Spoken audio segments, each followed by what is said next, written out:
presented by Mantu Madhosi Entertainment.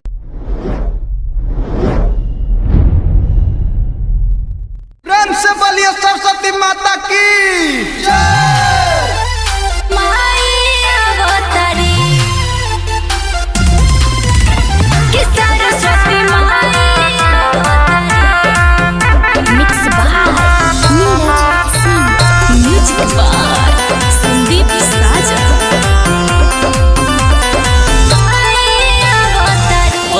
बाड़ू सजावट हो गीत बाड़ू तू गावत हो का बात बाटे बताओ ये भौजी या की बाटे के हुआ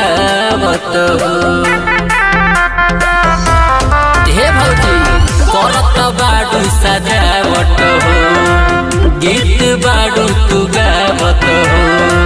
का बात बाटे बताओ ये भौजी या की बाटे के हुआ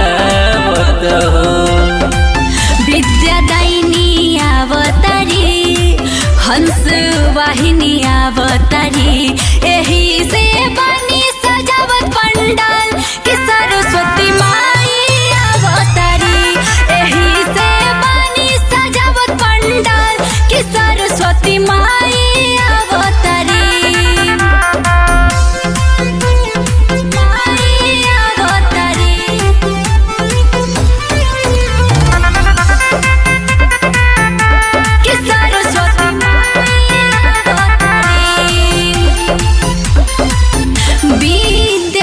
देवी हई बीड़ा बजवैया सब कर भलाई करस हमरो होई भलाइया हमरो होई भलाइया विद्या के देवी हई बीड़ा बजवैया सब कर भलाई करस हमरो होई भलाइया। बाड़ू मगन पूरा हो न कुछ बाटे अधूरा हो हंस पर बैठी अवतारी दिल के लुभावे अवतारी एही से बानी सजावट पंडाल कि सरस्वती माई अवतारी एही से बानी सजावट पंडाल कि सरस्वती माई अवतारी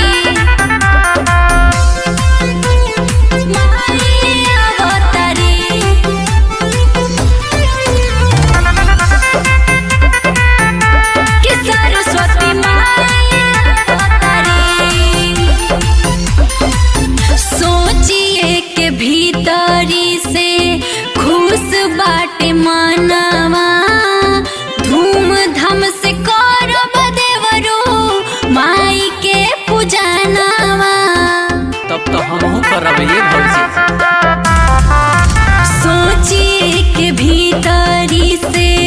खुश बाटे मनवा धूमधाम से करब देवरो माई के पूजनवा हो जाई सब तोरे सपना तू सोचल न हो खबू हो जाता ना मंटू प्रकाश बतावतनी प्रियंका महारागावतारी एही से